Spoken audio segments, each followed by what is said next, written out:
Y Dame un segundo, está en eso.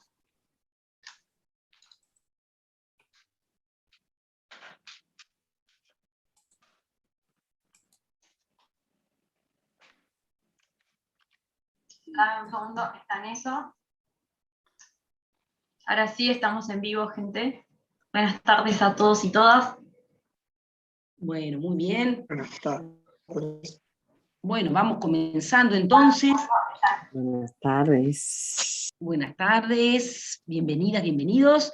Y bueno, como decía hoy, ¿no? La invitación que nos convoca, esta es la tercera mesa, ¿sí? Del Foro de Derecho a la Ciudad, entre lo público y lo privado, ¿no? Justamente tratando de recuperar las tensiones que se generan en relación a los modelos de desarrollo que se proponen para construir el espacio que todos y todas habitamos, pero que muchas veces no todas ni todos podemos participar, ¿sí? En la definición, ¿no? de cómo queremos vivir, cómo queremos habitarlo. Entonces, en la mesa de hoy, la idea es poder compartir, ¿no? Las consecuencias y alternativas al modelo especulativo inmobiliario segregacionista. La mesa tiene la particularidad justamente de recoger la experiencia a nivel latinoamericano. Tratamos en esto con los compañeros del Intersocial y del grupo de Sociedad de Medio Ambiente y Sociedad de la Universidad de Antioquia, de poder generar un espacio de encuentro, de diálogo, a partir de experiencias, ¿sí? En nuestros países, que den cuenta un poco del modelo de desarrollo imperante en las sociedades actuales, ¿sí? Y tratar de, a partir de las experiencias, ¿no? De los distintos países, regiones y localidades, poder dejarnos algunas preguntas, ¿no? El sentido de este foro lo pensamos desde ese lugar, ¿no? Generar un espacio para poder intercambiar, para poder colocar miradas que cuestionen muchas veces formas dominantes, excluyentes, ¿no? Y que a veces nos impiden ver que hay otras alternativas, ¿no? Y que hay formas, ¿sí? De poner de manifiesto los conflictos, que de hecho los conflictos y las disputas por el territorio, por las formas de cómo construimos la ciudad,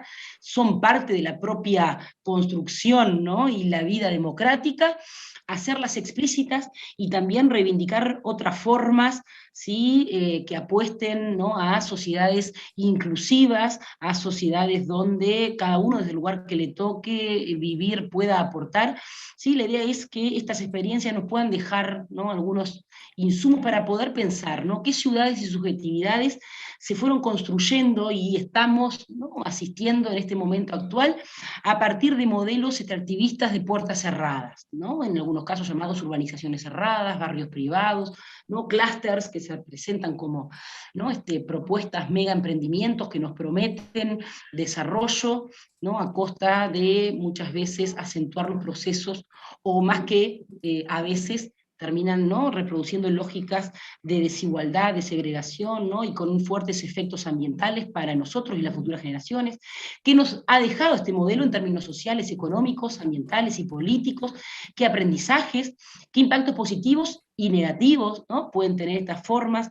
Los modelos de ciudad que vamos generando, y sobre todo pensar en esto de los desafíos que nos dejan, ¿no? En términos de construcción colectiva, de los bienes comunes, del espacio público, de cómo pensamos, ¿no? El acceso a la vivienda también como una tarea, ¿sí? De todos y de todas, ¿no? Entonces, en este sentido, la mesa 3, en el día de hoy, vamos a compartir dos experiencias, ¿sí?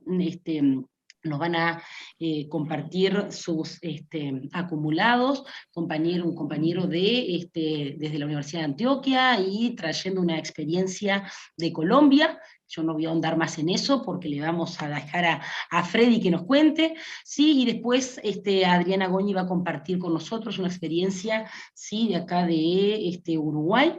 En el día de mañana tendremos a dos compañeros más, desde el área de la arquitectura y la geografía, colegas también, desde ese lugar con la preocupación común en torno a la construcción, ¿sí? Del espacio común y de la ciudad, ¿no? De pensar las dinámicas urbanas que se van generando, ¿sí? En nuestros territorios, con la experiencia desde Rosario, Argentina, y Chile, ¿no? Un poco la conurbación que se da en el Pacífico Oeste. ¿Sí? Y bueno, comenzando entonces con las presentaciones de la sesión de hoy, le pedimos a todos que puedan silenciarse sus micrófonos. Como lo hemos hecho en estas instancias anteriores, la idea es que los panelistas van a realizar sus presentaciones, luego vamos a generar un espacio de intercambio, porque ese es el sentido y nos parece bien rico también desde ahí ir haciéndolo. Si quieren ya ir colocando comentarios en el chat, luego lo recogemos. Sí, sí, quieren también luego plantear sus ideas con micrófono abierto, quienes están en el Zoom, bienvenido, y a través también de YouTube recogeremos los intercambios también y las inquietudes, propuestas, etcétera, que vayan surgiendo. Sí, así que bueno, sin más, Rogelio ahora nos presenta a nuestros panelistas, ¿sí?, invitados, y les agradecemos especialmente que también se hayan sumado a esta iniciativa. Bueno, buenas tardes, buenas noches para todos y todas. En primer lugar, va a poner Freddy Escobar. Freddy es trabajador social con una maestría en ciencia política, docente de la cátedra del curso Colombia en Transición entre la Guerra y la Paz de la Facultad de Ciencias Sociales y Humanas de la Universidad de Antioquia, responsable además del proyecto de autoconstrucción asistida de vivienda asociado a la cooperativa de Paz del César, en cuyo marco se organiza el desarrollo de las ciudadelas.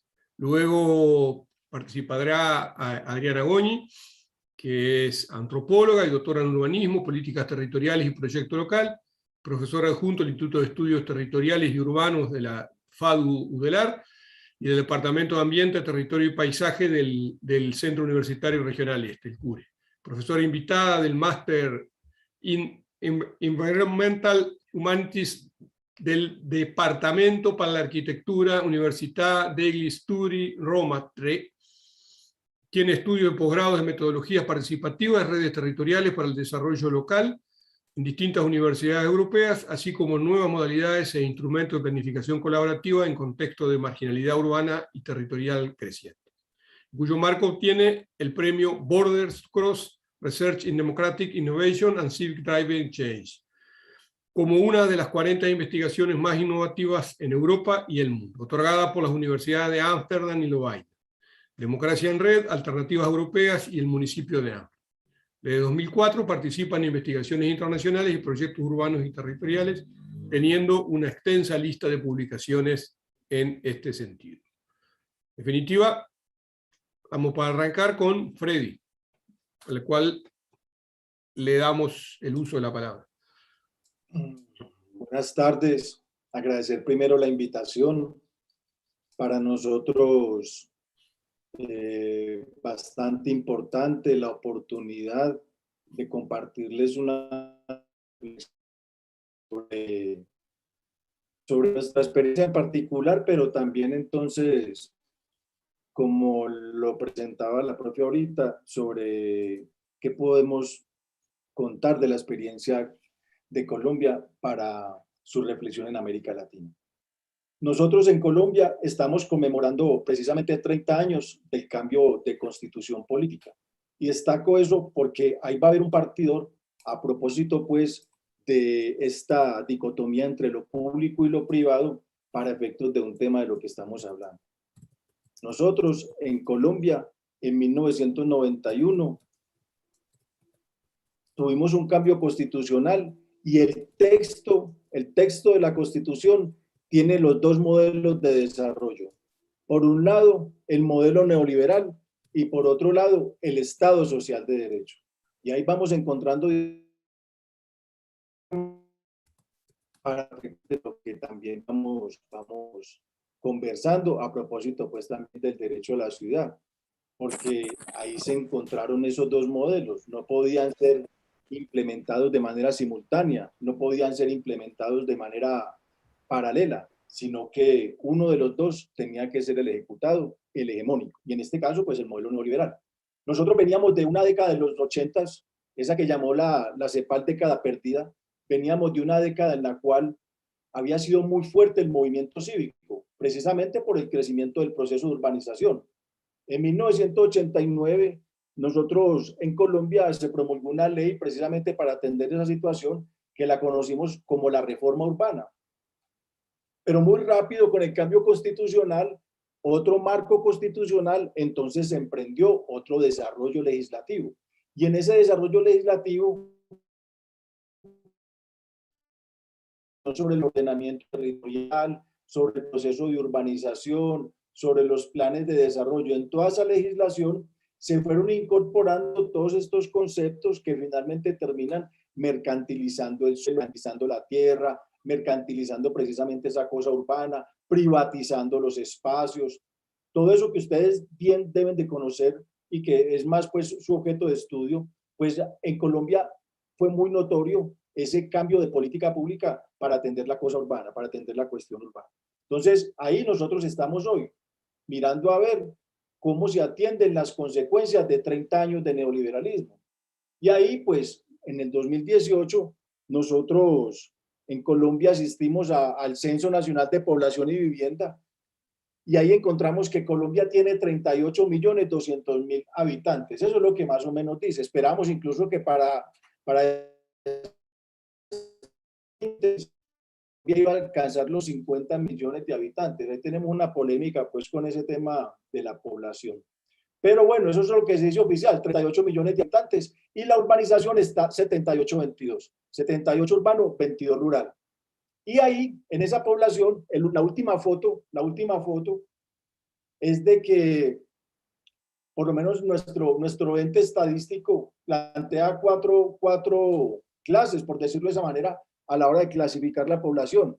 La clase alta, que representa menos del 2%, la clase pobre, que representa algo así como el 42%, y el otro porcentaje se lo reparten entre la clase vulnerable y la clase media.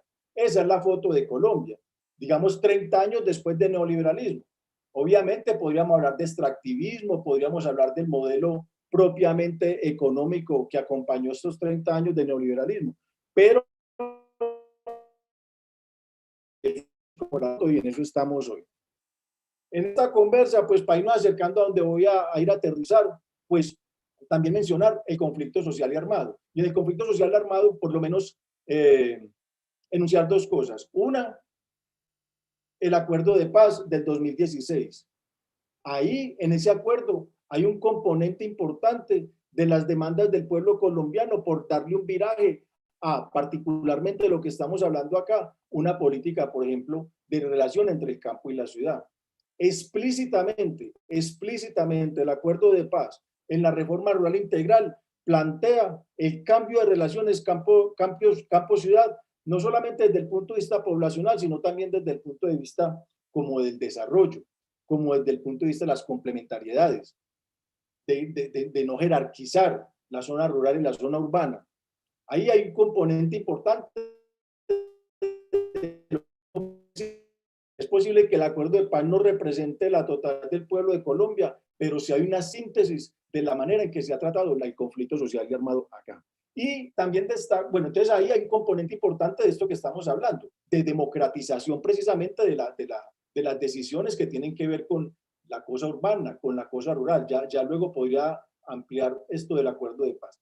Y hay un segundo elemento que tiene que ver con el conflicto social y armado, y es el paro nacional que había comenzado ya hace casi 3 meses, obviamente un paro masacrado, no desgastado, y ese paro expresa también muchas cosas de esto que podríamos hablar del derecho a la ciudad, muchas cosas, no necesariamente por la agenda del paro, sino por la expresión misma incluso del paro. Miren ustedes que Colombia es un país que tiene aproximadamente 1.200 municipios. Realmente 4 son población que tiene más de 1 millón de habitantes. Bogotá, que tiene entre 7 y 8 millones de habitantes, Medellín, que tiene 2.4, y Barranquilla y Cali, que tienen un poquito menos de 2. Más ciudades con más de 1 millón de habitantes no hay en Colombia. El resto es unos municipios, digamos que sí, menores, unas ciudades intermedias menores de 1 millón de habitantes, pero la inmensa mayoría de los municipios en Colombia están entre 50 y 100.000 habitantes. Entonces, digo eso porque hace poco en el paro nacional hubo precisamente un estallido social que se denominó paro, pero precisamente se expresó fue ahí, en las zonas urbanas. contrario a lo que venía atrás, que era un conflicto, pareciera pues, un conflicto netamente rural entre la insurgencia armada y el Estado colombiano. Ahí hay una variante que para nosotros también es nueva. No esperen que yo comparta ahorita grandes conclusiones en eso, porque también para nosotros es nuevo, muy nuevo. Desde 1977, a propósito de cívicas urbanas, en Colombia no había un estallido del tamaño al que lo asistimos ahorita. Bueno, entonces sigo bajando. Llegamos pues, vamos llegando como que ahí hay una agenda, que es la agenda donde me voy a pegar de un proyecto puntual. En Colombia sí hay una agenda que tiene que ver con el derecho a la ciudad, pero sobre todo entendido el derecho a la ciudad ahí como el proceso de democratización, de que la ciudadanía, el pueblo, pueda tener capacidad de decisión, poder político sobre el proceso de urbanización. Porque ahí, pues yo no sé si seguirlo planteando como lucha de clases, no como proletariado, sino como precariado. Creo que había alguien usando por ahí esa palabra. Como que hay una expresión del conflicto social en las zonas urbanas, en la ciudad, que no es que no hayan ideas creativas para resolver los problemas, no hayan, digamos, proyectos novedosos, diagnósticos. Lo que no hay es capacidad de nosotros como pueblo, particularmente pueblo pobre urbano, no tenemos capacidad para incidir. Y ahí nosotros hemos tenido una agenda. Mire, por ejemplo, que en Medellín tal vez es la única ciudad y pionera aquí en Colombia que trabaja el presupuesto participativo.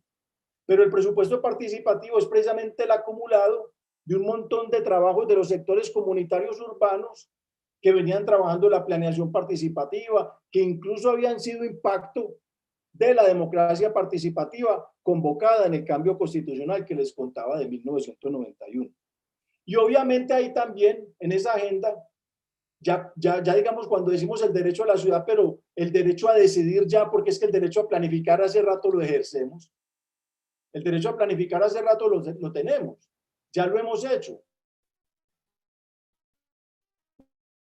Las nuevas de las ciudades en Colombia es el crecimiento cualitativo de los liderazgos y la capacidad que tienen para tener productos técnicos como planes de ordenamiento territorial, planes de prevención de riesgo, planes macro de intervención urbana para los barrios populares. Eso nosotros ya lo sabemos hacer, digámoslo así.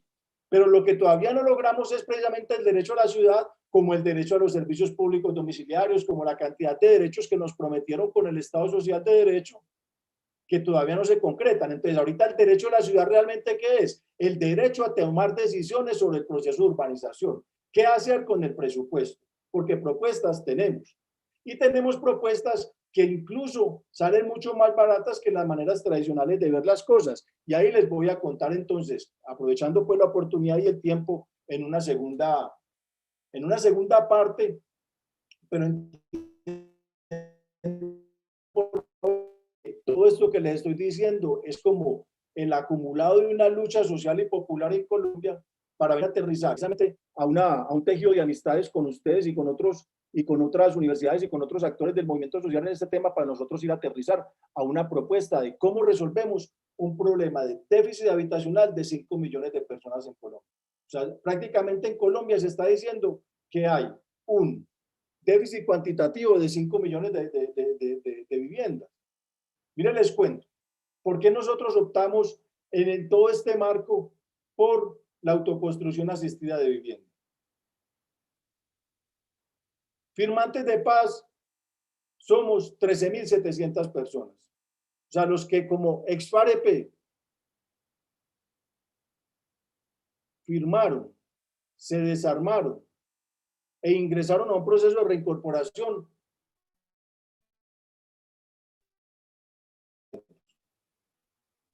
Acabamos de venir de un encuentro nacional de vivienda para la reincorporación social y de entrada la conclusión primera es que 5 años después del proceso de paz, el Estado colombiano no ha elaborado, no ha construido una sola casa para la reincorporación. Y eso lo observamos desde el principio. Sacó un decreto recientemente. Ese decreto para las 13.000 personas que firmamos la paz le valdría $1 billón. Hagan de cuenta más o menos 350 millones de dólares. Eso no lo va a asignar ningún presidente, ningún gobierno para 13.000 excombatientes, incluso porque podría ampliarles el tema de cómo estamos en materia de estigmatización, problemas asumiendo la Comisión de la Verdad y otras estrategias que tiene el mismo Estado para continuar derrotando la insurgencia. Pero entonces, hablando de esto, hay un primer riesgo y es la pobreza y la miseria. Y si a 5 años, con todo lo que ha pasado ya, como impacto demográfico de la paz, porque de eso tenemos que hablar, del impacto demográfico de la paz. Entonces hay que hacer casas, hay que hacer viviendas, era obvio, y el Estado no las ha hecho. Y nosotros, pues con todo nuestro acumulado, también pensamos de entrada que podía ser viable con la autoconstrucción asistida de vivienda. Y ahí nos metimos. Entonces, ¿qué pensamos? ¿Qué en lo que vamos?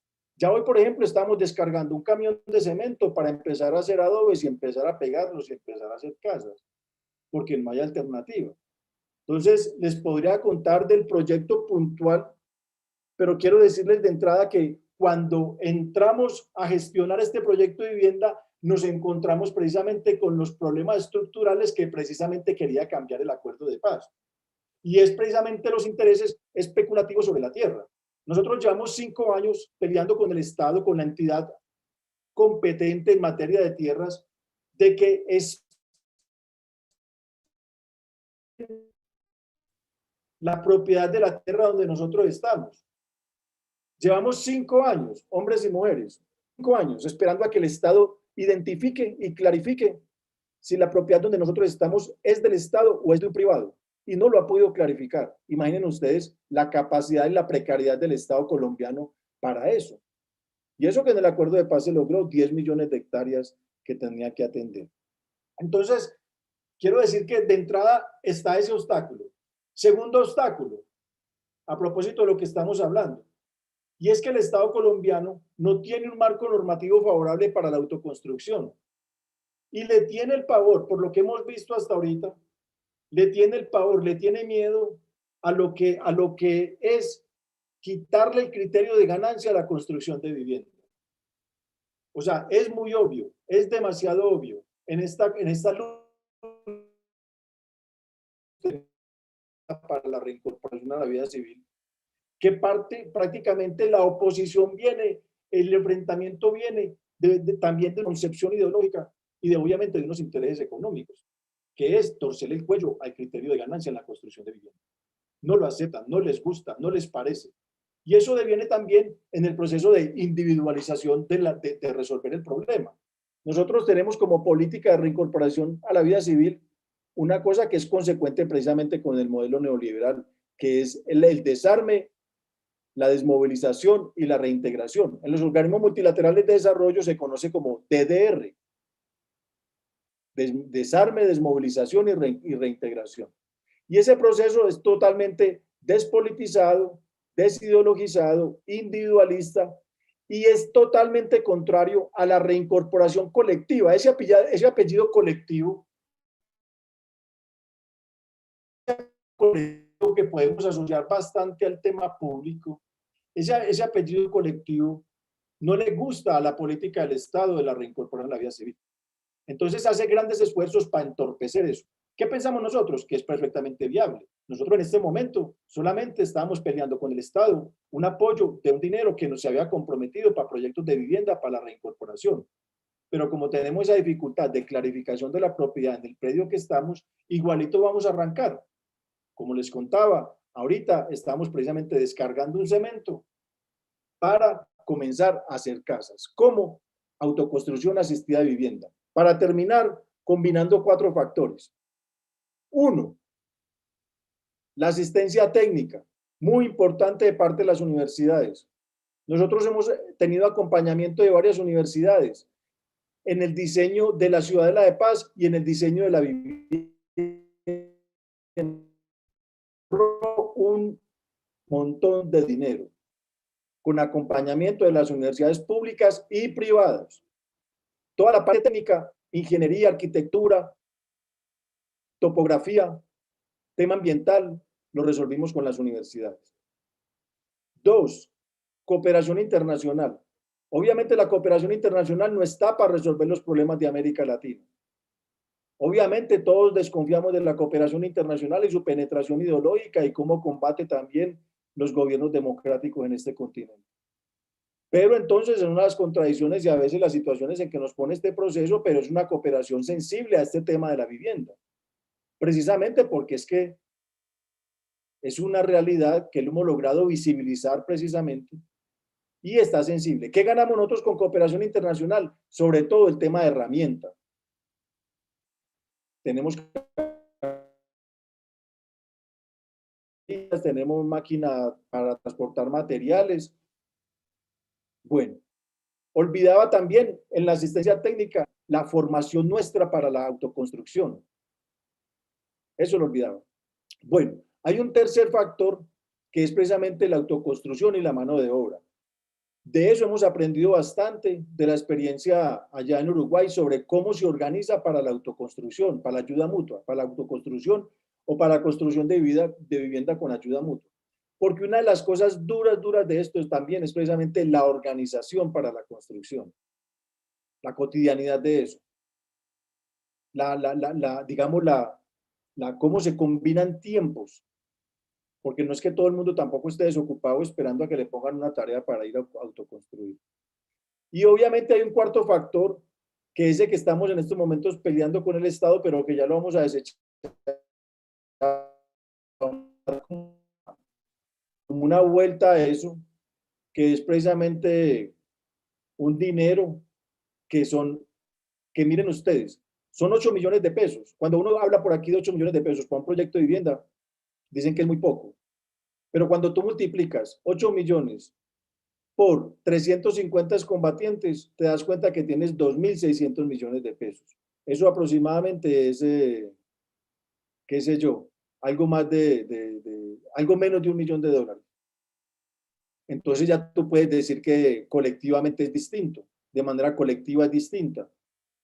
Y yo creo que es una alternativa para la solución a la vivienda en Colombia y bueno, y lo que he podido ir mirando que en otras latitudes también. Yo creo que es una solución, creo que vale la pena, siempre y cuando, obviamente,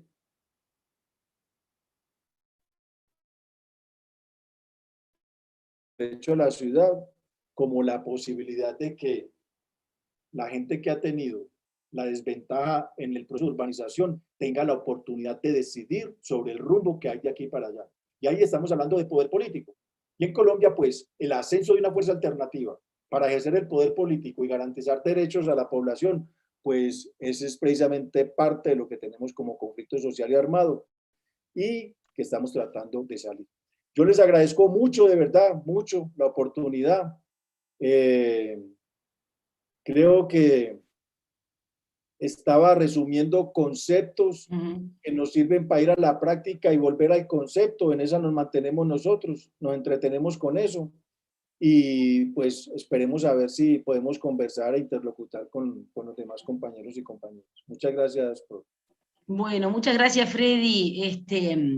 Sí, la verdad que muchos elementos comunes en esto de la búsqueda de lo colectivo también y de los obstáculos, ¿no? Que creo que eso sí trascienden más allá de las particularidades, pero gracias por lo propio, sí, de la experiencia, ¿no? Y de ponernos, de compartir con nosotros, ¿no? El trabajo que también que vienen haciendo. Bien, Adriana, si te animás ahora, compartir y después abrimos también el intercambio. Dale, yo voy a ir más al urbano, voy a volver a poner esto del adolescente para que no escuchen el ruido de fondo. Sí, si puedo compartir pantalla ahí.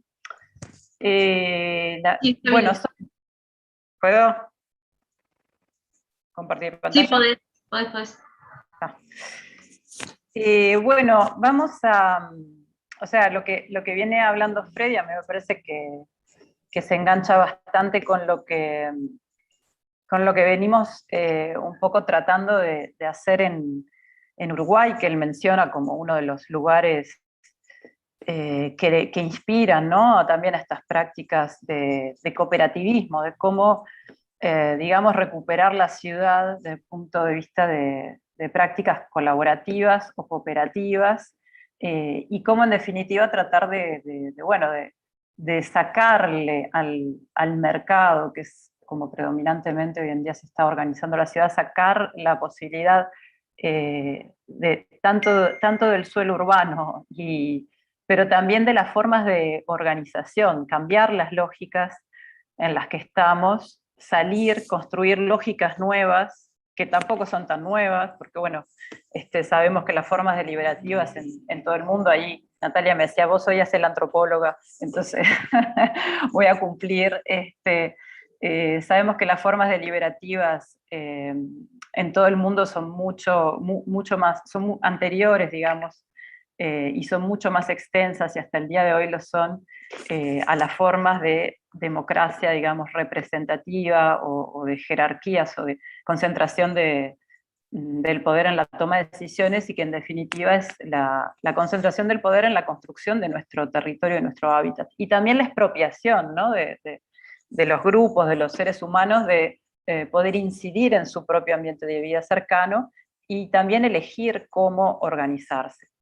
Yo al inicio, pensando esta charla, había hecho todo como una genealogía de nuestra pobre América Latina, de cuánto, y es lo que damos también en los cursos de teoría de la planificación en el CURE, porque tenemos ahí una serie de arqueólogos, antropólogos, con arquitectos, biólogos y demás, entonces arrancamos de la planificación desde el pasaje del nomadismo al sedentarismo, ¿no?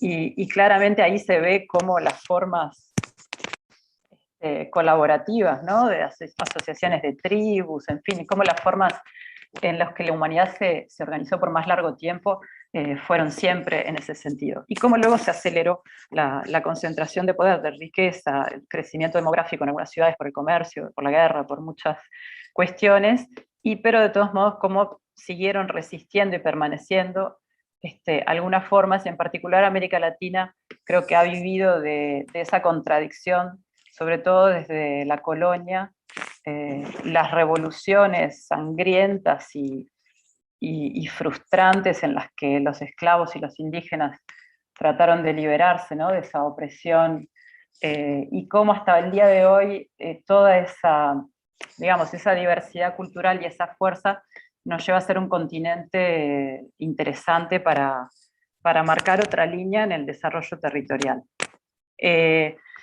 Simplemente diría bueno, siguiendo con esto que están haciendo ustedes, de colocarnos en los desafíos, digamos, del sistema, de la globalización, sí reconocer que la dimensión de desarrollo en el día de hoy de la economía nos lleva a desterritorializar fundamentalmente, y a entrar en lógicas de organización muy grandes, ¿no?, en megaregiones, en corredores urbanos. De esto van a hablar mañana los colegas, de ciudades-región, que realmente a veces nos hacen pensar en una escala inabarcable y difícilmente de controlar desde lo micro, desde lo local, ¿no? Y bueno, lo que retoma Neil Brenner en los estudios contemporáneos es lo que ya Lefebvre, quien decía que el mundo urbanizado iba a ser un desafío porque era parte de los instrumentos que tiene el capital, ¿no?, para concentrar en lo urbano el poder y expandirse, y efectivamente lo estamos confirmando, aunque Lefebvre con su derecho a la ciudad lo advirtiera tantos años atrás, que hoy en día el mundo, la tierra, se considera sobre todo como estos paisajes operativos mundiales, ¿no? Tienen que ser usadas, explotadas. Ya no podemos hablar más del interés de que haya comunidades rurales, sino que están siendo, como dice Arundhati Roy, esta arquitecta de la India y activista, están siendo las comunidades desplazadas, ¿no? Sobre todo para llevar a las zonas rurales más a esta concepción de uso, y no tanto, ¿no?, de territorio en armonía con la cultura que la habita. Nosotros en América Latina, bueno, hemos pasado en los últimos, sobre todo en el último siglo, por toda una serie de revoluciones, ¿no?, dictaduras, y bueno, después este retorno a la democracia que nos llevó en su momento a pensar en que ocupar el Estado, ¿no?, a través de la democracia participativa podía ser una estrategia interesante, necesaria, era también un poco para contrarrestar y para empezar a expulsar, ¿no? esa corrupción, ese neoliberalismo que se había apropiado de los estados, y que podía permitirnos abrir esa máquina administrativa para resolver muchas problemáticas, y bueno, para ver si las políticas públicas podían ser una herramienta y para reconocer también a las minorías y sus derechos, ¿no? Claramente esto nos llevó a pensar, ¿no? que ese era el mecanismo, y bueno, se concentró mucho en lo que fueron la creación de leyes nacionales, ¿no? Pero en definitiva no creo que sea en este momento en el que digamos que la discusión está en otro lado, no creo que sea tratar de revivir una democracia representativa, digamos, que conserva los problemas desde su nacimiento, ¿no? Conserva los problemas de ser un sistema extraño a América Latina, un sistema que fue un pacto en las independencias y en las creaciones de las constituciones, fue un pacto para que las oligarquías europeas no perdieran completamente el poder, ¿no? De frente a estas revoluciones de los esclavos y los indígenas. Y creo que tenemos que mirar, ahora estoy hablando más de ambientes y ecosistemas naturales, pero enseguida después voy a hablar de también los que son los bienes comunes urbanos, o sea, de la ciudad, el derecho a la ciudad, pero creo que tenemos que mirar más hacia otro lado, tenemos que mirar más hacia el lado de las resistencias que no por casualidad no quisieron, digamos, negociar, ¿no? Con estas democracias y con esa forma de gobierno, digamos, que se ha ido sofisticando y se ha ido encerrando, si queremos, se ha perdido tanto contacto con el territorio y que en definitiva sigue siendo bastante ajena a lo que son, bueno, las cuestiones más fundamentales, ¿no? Entonces, en la discusión que tenemos el día de hoy, sobre todo después de la pandemia, y sobre todo en eso sí, hay que reconocer que las democracias de los últimos, los gobiernos de los últimos años, ¿no? De izquierda, por lo menos permitieron visualizar y dar un poquito más de voz y derechos a algunos grupos indígenas, un poco más de derecho de lo que tenían antes, que eran casi completamente invisibles o bueno, atacados violentamente. Bueno, eso permitió, digamos, por lo menos poner arriba de la mesa otras formas de pensar los territorios, ¿no? En el sentido de, bueno, poner realmente el tema de la autonomía de los territorios, el tema de la diversidad cultural, ¿no? Y como en algunos momentos con esos gobiernos, no siempre duran y no siempre son lineales y tienen muchas contradicciones, pero bueno, cómo se logró de todos modos poner en evidencia la necesidad que tenemos en América Latina de una planificación que respete y que considere y que tome como una riqueza, digamos, la diversidad cultural y las formas en las que los territorios se pueden autogobernar. En ese sentido, bueno, hay varios, digamos, hay varias legislaciones, pero es interesante también que ellos proponen que el ordenamiento territorial, así como lo conocemos, digamos, es una práctica occidental, o sea, una planificación racional, tecnocrática, que no mira ni a los derechos de la naturaleza, ni a la concepción que tienen de la no exclusividad, ¿no? De la propiedad de la tierra, y bueno, que no quieren negociar por una tierra privada, digamos, sino que quieren negociar por el uso de esa tierra para toda la humanidad. Bueno, eso creo que en esa contraposición es bien interesante porque hay un choque realmente, ¿no? Entre esta mirada descolonial que estamos todos tratando de, bueno, todos no, algunos, de poner como un paradigma a partir del cual tenemos que imaginar una planificación de nuestra tierra distinta, hasta, bueno, el ponernos en cuestionamiento qué modelos de desarrollo, y es más, en las comunidades indígenas se dice que, bueno, no se trata de alternativas de desarrollo, sino de alternativas al desarrollo, ¿no? Al concepto mismo de desarrollo. Y bueno, y ahí también creo que es interesante la entrada de muchas disciplinas, por eso decía antes antropólogos, arqueólogos en la planificación, porque digamos que esta contradicción que siempre vimos de que alguien más decida técnicamente por lo que los grupos locales consideran, ¿no? Como lo más importante, lo sagrado, formas de gobierno locales, siempre nos hizo ruido, ¿no? Bueno, claramente lo interesante de estas cuestiones es que nos trae a dimensiones digamos, de planificación que no son las económicas, ¿no? Simplemente, y que en esto de lo inmaterial emergen con muchísima fuerza los elementos naturales que en realidad rigen nuestros territorios, los bosques, las costas, las aguas, ¿no? Lo que es la vida y lo que bueno, siempre desconocemos y ponemos más, ¿no? Adelante de todo, como bueno, este territorio es bueno para lo rural, para lo agrícola, ¿no? Para el ganado, para esto, para lo otro, para la pesca, ¿no?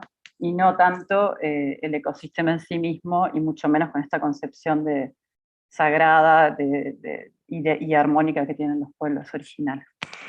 Nada, ya hay algunas contradicciones, ¿no? Mientras que por un lado les dan algunas cosas, hay otras, también la contradicción entre reconocer esta mirada, pero a nivel estatal, como no está tan territorializado, bueno, hay algunas leyes nacionales que a veces van en contra, ¿no? de lo que sucede en estos lugares, y por más que algunos los determinen como reservas o territorios de ellos, hay leyes nacionales, por ejemplo en el caso de la costa, ¿no? Que hay una ley que crea el espacio costero marino de los pueblos originarios, le confiere la administración, pero al mismo tiempo hay una ley de pesca que contempla la prioridad de las concesiones marítimas y áreas de manejo preestablecidas, ¿no? Entonces, bueno, todo eso contraviene el sentido mismo de la otra ley. Entonces, claro, por más que nosotros logremos, incluso en Uruguay, partir de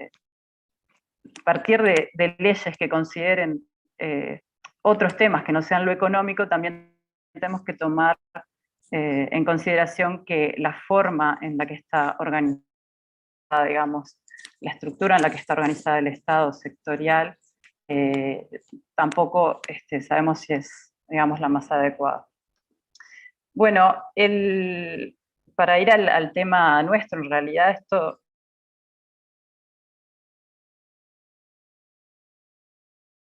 en América Latina estas cosas, ¿no? También desde estos paradigmas más, ¿no? De estas fronteras del extractivismo y las alternativas, ¿no? A partir de la defensa del ambiente. En el mundo se está discutiendo mucho también a partir, por ejemplo, de que Elinor Ostrom, que hizo su teoría sobre la eficiencia en la gestión de los recursos naturales a partir de una gestión colaborativa y colectiva, y ganó por eso el Nobel de la Economía. Bueno, el concepto de bienes comunes, entonces, ella hizo su trabajo durante muchos años tomando estudios antropológicos en varias comunidades que demostraban cómo la gestión colaborativa, la gestión colectiva, la gestión local, las formas de autogobierno, el conocimiento de los recursos naturales por estas comunidades llevaba al no agotamiento de los mismos, sino a su preservación, ¿no?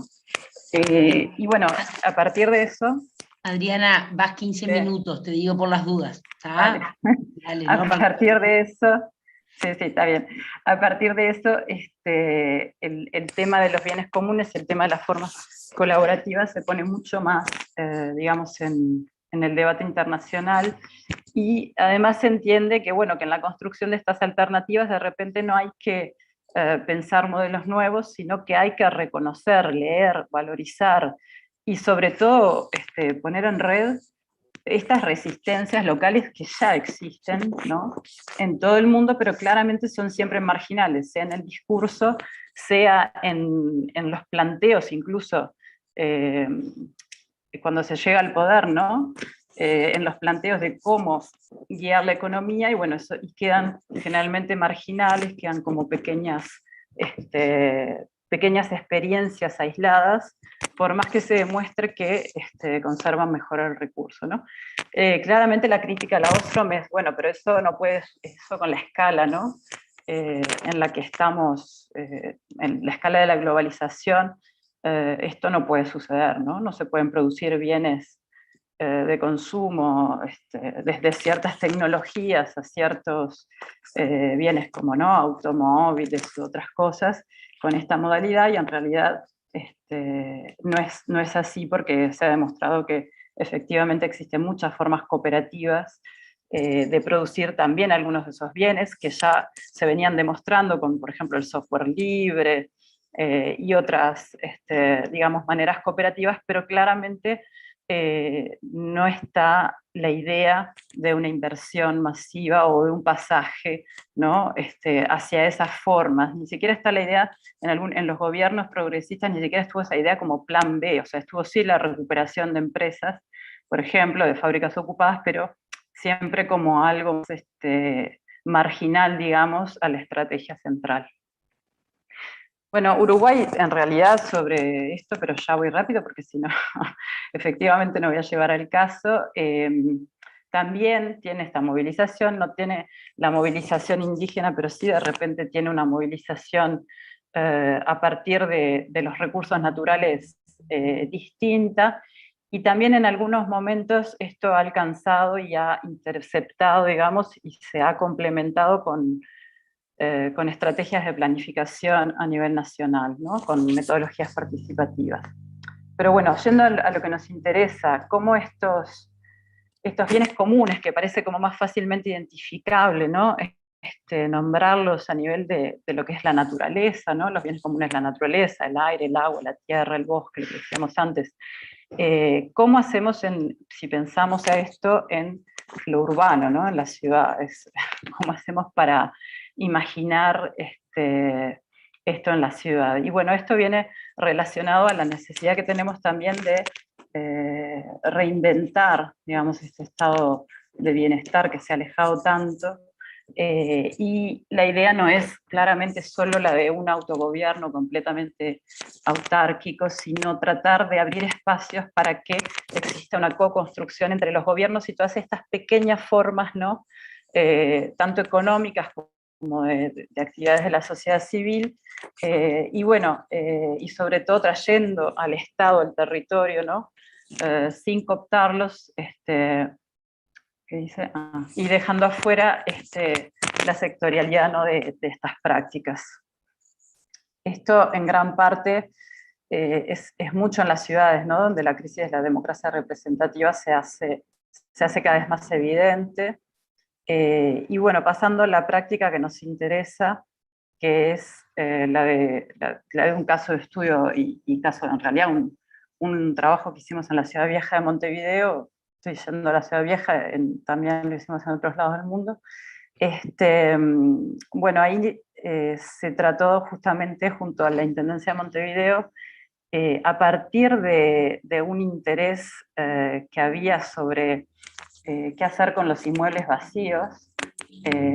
A la derecha ven algunos de los inmuebles vacíos que hay en la Ciudad Vieja, pero en realidad a partir de un mapeo de inmuebles vacíos en todo el centro de la ciudad, una situación de, digamos, de vaciamiento bastante fuerte de la ciudad, cómo esos inmuebles vacíos podían ser recursos para trabajar a esta cuestión de los bienes comunes y a recuperar en alguna medida y a fortalecer los tejidos locales hacia estas alternativas, digamos, de desarrollo. Entonces, bueno, las razones por las cuales se ha vaciado, yo creo que las hemos conversado ya en este foro, ¿no? Cómo se han gentrificado las áreas centrales, cómo son, en definitiva, uno de los rubros centrales hoy en día de las economías capitalistas, y cómo esto ha llevado justamente a una acumulación por desposesión, como dice Harvey, del suelo urbano central. Entonces, bueno, cómo en esa lógica el Estado podía intervenir el Estado y los grupos que piensan más digamos, a actividades solidarias, cooperativas, etcétera, etcétera, cómo pueden utilizar estos inmuebles para justamente crear alternativas. En gran parte la Ciudad Vieja está siendo recuperada por el cooperativismo de vivienda, y la cartera de tierras en ese sentido ha tenido un rol central, ¿no? Y digo que está siendo en gran parte recuperado, pero no significa que sea reconocido, sino que ha habido incluso en el interno de Fugman un gran debate, ¿no? Sobre del derecho a la vivienda, el derecho de la ciudad, cómo recuperar en áreas centrales esas tierras, y cómo facilitar justamente el debate sobre este tema, ¿no? Entonces ahí hicimos como una genealogía de cómo se fue vaciando la Ciudad Vieja, de los instrumentos que al día de hoy tienen los gobiernos desde, tuvieron planes, ¿no? Pero desde la Ley de Ordenamiento Territorial a la Estrategia Nacional de Acceso al Suelo Urbano, hasta nuevas leyes justamente sobre fincas abandonadas que aceleran el proceso de expropiación para el Estado, y bueno, cómo a partir de la recuperación de algunas de esas fincas, no pensar solo la finca en sí misma y no pensar solo en la vivienda, sino pensar en recuperar y reconstruir una red de lugares con acciones tanto económicas como ecológicas que puedan asegurar la vivienda y una ciudad distinta, ¿no? Entonces, bueno, estas también son debates que hay a nivel internacional sobre construir estos ecosistemas locales de economías transformadoras, ¿no? Cómo conectar proyectos cívicos en varios lugares. También estos lugares están siendo siempre gestionados a mitad entre ocupaciones, autogobierno, en fin, lugares para los inmigrantes, también lugares de ayuda, de servicios que no existen y que el Estado no está capacitado para reaccionar tan rápido como la solidaridad. Y bueno, y cómo a partir de mapear esos servicios y lo que ya estaba sucediendo en el barrio, empezar a construir esa red de actores, ¿no? O reconstruir o apoyar. Y realmente, como siempre, lo que nos dimos cuenta es que la red ya existe, que ya existen muchas experiencias de recuperación de inmuebles para actividades sociales, deportivas, ecológicas, de trabajo y demás. Y lo que se necesitaba en realidad era sobre todo dar la oportunidad para que esos lugares, digamos, fueran tomando fuerza, fueran tomando forma, y sobre todo también a nivel legislativo apoyar a formas de cogestión entre lo público, digamos, y todas estas distintas iniciativas que permitieran facilitar, ¿no? Su crecimiento, porque es verdad, uno dice, bueno, pero a veces son grupos débiles, sí, pero la fuerza está justamente en esta capilaridad, digamos, y en esta territorialización de un concepto de ciudad distinta, ¿no? Todo esto son cuestiones que están ya en Uruguay, y bueno, también la evaluación de la recuperación de estos espacios a nivel del impacto económico, ecológico y social, ¿no? Y no solo a nivel del impacto económico o de recuperación física. Nada, ahora muestro algunas imágenes, hay anécdotas. Bueno, hicimos un estudio también del Plan Especial de Ciudad Vieja, que en alguna medida se proponía recuperar la Ciudad Vieja físicamente, lo logró en algunas áreas, pero bueno, pero digamos que no instrumentó nunca, como decía hoy Freddy, sí, se planificó incluso en forma participativa, pero no implementó nunca figuras de gestión y seguimiento que pudieran poco a poco recuperar lo que incluso hace 20 años, cuando se hizo el plan especial y se hicieron talleres participativos, lo que incluso los vecinos habían propuesto. Entonces, en ese sentido nosotros propusimos, partiendo también de la experiencia del cooperativismo, que haya por un lado una forma de financiamiento, cofinanciamiento de la intendencia, que sabemos que no es mucho, no puede ser mucho, y también mano de obra benévola, con lo que llamamos como autorreciclaje asistido, asistido por los capataces y bueno, armado por los colectivos. Hoy en día, por ejemplo, este es el primer prototipo que se recuperó. Acá funcionan talleres textiles, también funcionan relacionados al movimiento LGTB, que bueno, necesita dar oportunidades de trabajo a personas que bueno, están en situaciones de violencia, prostitución y demás. Poco a poco se están armando con mucho cuidado esos talleres. También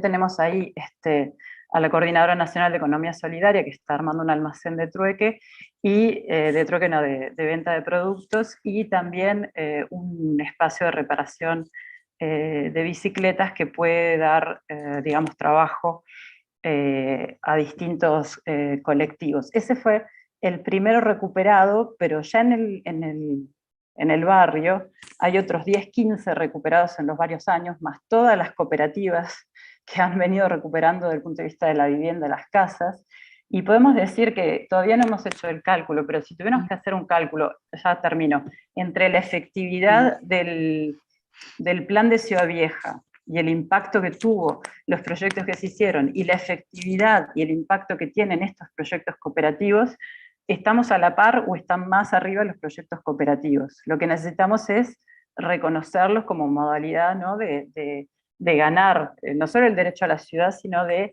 planificar y hacer cambios que en el tiempo permanezcan también, porque lo que nosotros vimos es que casi todos estos proyectos están relacionados a historias de vida, ¿no?, historias personales, y por lo tanto son proyectos que llevan 10, 15, 20, 30 años, y la gente está atrás, los hace, tendrán sus altos y sus bajos, pero son el factor determinante, digamos, es que haya colectivos y grupos atrás que los lleven adelante. Por lo tanto, el Estado necesitaría ser más un facilitador que quien arme la estrategia esta grande del plan, y bueno, y después, según el inversor que llegue a cumplirla, se pueda realizar o no. Y nada, ya está, me callo, fin. Sigo pasando alguna, pero ya está. Bien, muchas gracias, Adriana. Sí, la verdad que hay un montón. Gracias por el recorrido, que también es parte de, así que y por sí, después profundizar un poco, ¿no?, en toda esta experiencia de recuperación, ¿sí?, y de movimiento, ¿no?, por el derecho a la ciudad de distintas formas, ¿no?, la recuperación también de los inmuebles vacantes, ¿sí?, y así como, ¿no?, Freddy nos traía el acceso a la vivienda, son elementos centrales que hacen al derecho, ¿sí?, a la ciudad, y los bienes y servicios, ¿no?, que hacen parte de nuestra calidad de vida, ¿no?, de nuestra vida. Bien, ahora abrimos un espacio para el intercambio, preguntas, comentarios, por ahora hay agradecimientos. Si alguien quiere preguntar con el micrófono, levanta la mano, ahí en el botoncito, las caritas, las imágenes que aparecen abajo acá en el Zoom, aparece en reacciones, hay algo que es para levantar la mano, si quieren hacerlo por ahí, o si no, lo escriben en el chat, si quieren hablar también, y les habilitamos el micrófono. Y no sé, en YouTube también, si hay algún comentario, algo que quieran plantear, abrimos el espacio. El YouTube está tranquilo hoy, por lo menos el chat de YouTube está bien tranquilo. Ah, bueno. No están dándole prioridad a lo que estamos presenciando.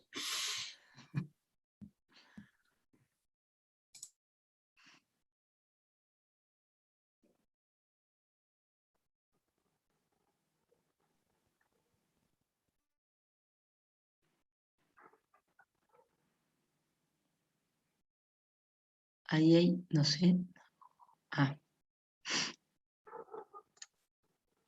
Yo un poco, bueno, si nadie se anima a romper el hielo, capaz, ¿no?, un poco recuperando los aspectos comunes que traen, ¿no?, las experiencias, y sobre todo de esta mirada ¿no?, con una lectura bastante similar, ¿no?, en el recorrido que hizo Adriana, y un poco también la situación, como nos fue planteando también Freddy en relación a Colombia, y lo que ha impactado, ¿no?, las distintas normativas, y ¿no?, nada más y nada menos que, ¿no?, la Constitución, también cómo eso va condicionando y va expresando, ¿no?, o más bien poniendo en palabras, ¿no?, en forma bien explícita, los modelos de desarrollo que están presentes, y cómo, ¿no?, en cada momento histórico se van transformando en hegemónicos algunos por sobre otros. Yo creo que en este esfuerzo que hicieron, de hecho, por plantear, ¿no?, alternativas a pesar de, ¿no?, me parece que en eso fue como el foco, y de recuperar justamente el sentido de la construcción colectiva, ¿no?, y este tema de ¿no?, tomar en relación, ¿no?, lo público, ¿sí?, los bienes comunes.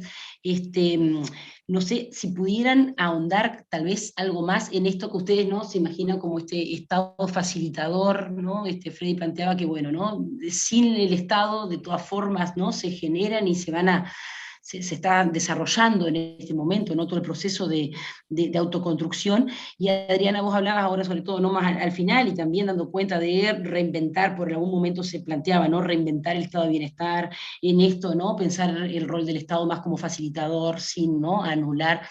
¿Qué obstáculos y qué aprendizaje también han, ¿no?, tenido, o ustedes pueden, ¿no?, del trabajo que vienen haciendo, identificar en relación a estas experiencias? ¿no? Tal vez que fue un poco lo último que presentaron, ¿sí? Entonces, en ese sentido, pensando, ¿no?, en esto de cómo repensar justamente, ¿no?, las relaciones entre el Estado y estos colectivos, sí, que también, ¿no?, hacen y que reivindican derechos desde la vivienda, los espacios públicos, etc. Por ahí un poco si pueden pensarlo, y acá aparece Estela Zuccolini, que hace una pregunta a Freddy. No sé si Freddy la pudiste leer, la leo fuerte y en todo caso vamos respondiendo o comentando a partir de estas. ¿Existe en Medellín alguna forma de recuperar inmuebles abandonados o donde el propietario no está cumpliendo del deber de usar o cuidar? Es una pregunta puntual para ver si, para Freddy. Si quieren ya ir comentando Freddy y después Adriana. Bueno, de la pregunta que nos hace Estela, pues le cuento que precisamente ahora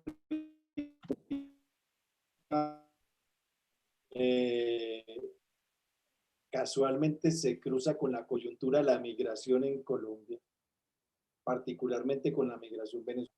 Justo en Medellín se acaba de resaltar una experiencia donde una, se puede decir, colonia venezolana, un conjunto de personas venezolanas recuperaron un espacio en función de su estrategia de sobrevivencia, de su estrategia productiva. Y fue resaltado porque de verdad era un espacio bastante deteriorado de la ciudad. En Medellín el espacio público es bastante limitado. De hecho, hay una polémica porque prácticamente se ha querido fetichizar el espacio público, idolatrizar el espacio público, supuestamente en defensa de la ciudadanía, pero entonces en desmedro, digamos, del espacio para construir precisamente vivienda. Y en Medellín, ese tema de la recuperación del espacio sí ha estado también muy ligado a la violencia, por aquello de que, por ejemplo, recuperar paredes en fronteras, a pintar rostros de gente ha sido asesinada, vienen los victimarios y las borran, vuelve la comunidad y vuelve y los pinta, o sea, es un escenario también como para eso. Con respecto a lo que pregunta la profe Natalia, pues a raíz pues de lo que les comentaba, la coyuntura de 30 años de la Constitución y de implementación neoliberal, pues también se ha puesto acá como un poquito en discusión Estado o mercado, o Estado y mercado. O sea, depende como uno le haya ido en los 30 años, pues uno reivindica este desarrollo. Entonces ahí meto el acuerdo de paz, porque el acuerdo de paz dejó una cosa clara, y es que si no había nuevos recursos para atender la pobreza, entonces íbamos a continuar con la agudización del conflicto con el estallido social. Al acuerdo de paz se le puso un presupuesto, un valor, y ni el presidente que lo firmó ni el presidente que está actualmente decidió sacar dinero adicional.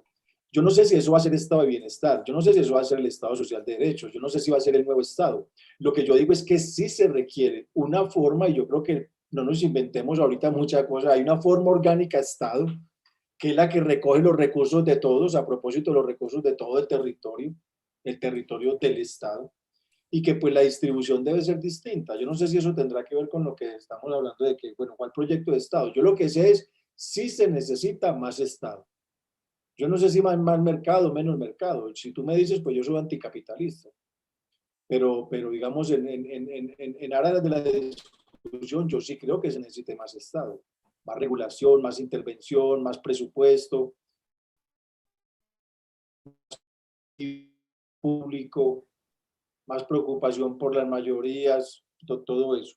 Bueno, yo creo que por ahí. Y quería aprovechar para decir una cosa que a propósito pues, de este tema de la democratización como un componente importante del derecho a la ciudad, o sea, que podamos definir sobre el futuro de la urbanización, es el tema de que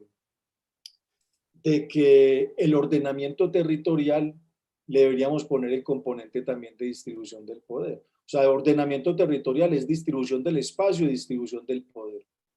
Nosotros en Colombia tenemos una dificultad con eso, porque incluso en términos legales se ha querido dividir. Por un lado, una ley que distribuye el espacio y por otro lado, una ley que distribuye el poder. Y eso pues no es así. O sea, se trata de confundirse solo con el tema político-administrativo. Y ahí tenemos, pues digamos que retos en la democratización. Tenemos cómo se distribuyen las escalas, cómo se reorganiza el mapa, pero tiene que ver con eso. Yo creo que en la ciudad también. Una cosa no puede ser, la distribución del espacio y la distribución del poder hacen parte de la integralidad del concepto de ordenamiento territorial. Bueno, eso. Bien, Freddy, gracias. Adriana. Sí, la cuestión de más Estado o menos Estado es una cuestión que depende también de cada contexto cultural, ¿no?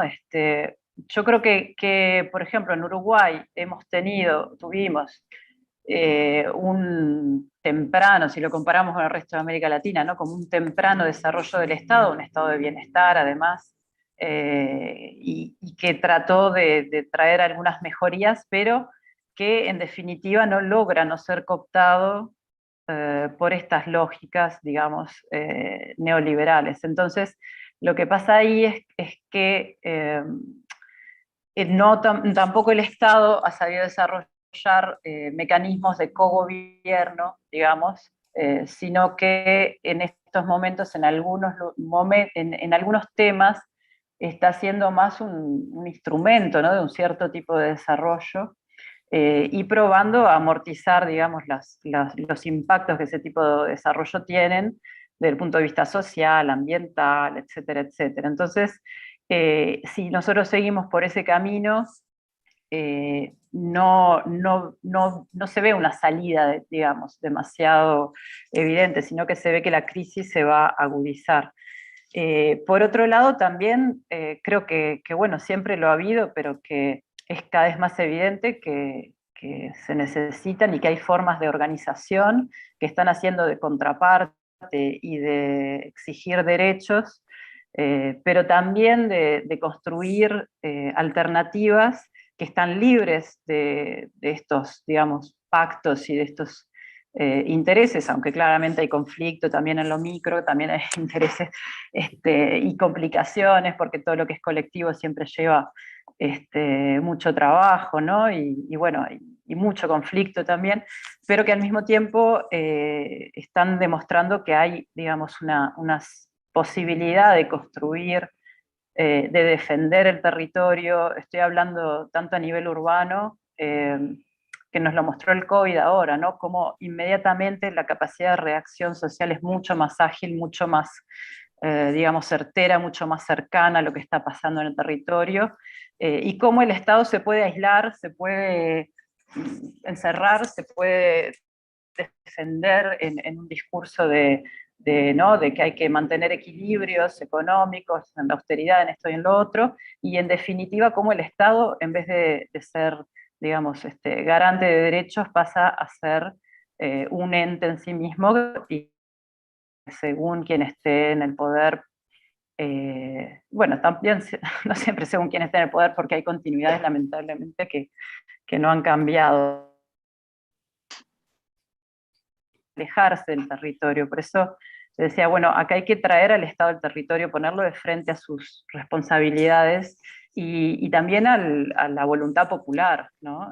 Y no permitirle, entre comillas, que quede alejado, que quede en un lugar tecnocrático, que quede en un lugar en el que por ciertos cálculos y equilibrios de no sé qué, pero que no se condicen con las necesidades de la sociedad, pueda estar completamente exonerado del el intercambio, el diálogo y la acción por 5 años, ¿no? Entonces, en ese sentido, la democracia representativa viene siendo deficitaria. En Uruguay en particular la descentralización no se viene cumpliendo con lo que se necesitaría que se cumpliera, o sea, no se devuelve la autonomía que se necesitaría se volviera a los departamentos y a las localidades más pequeñas, y entonces nunca se termina funcionando en lo local y en red, que necesitaría claramente otro tipo de equilibrios y otro tipo de controles, ¿no? Tampoco es que bueno, dar la autonomía completa a la localidad a veces, digamos, haga milagros, pero sin duda que en este momento el estar con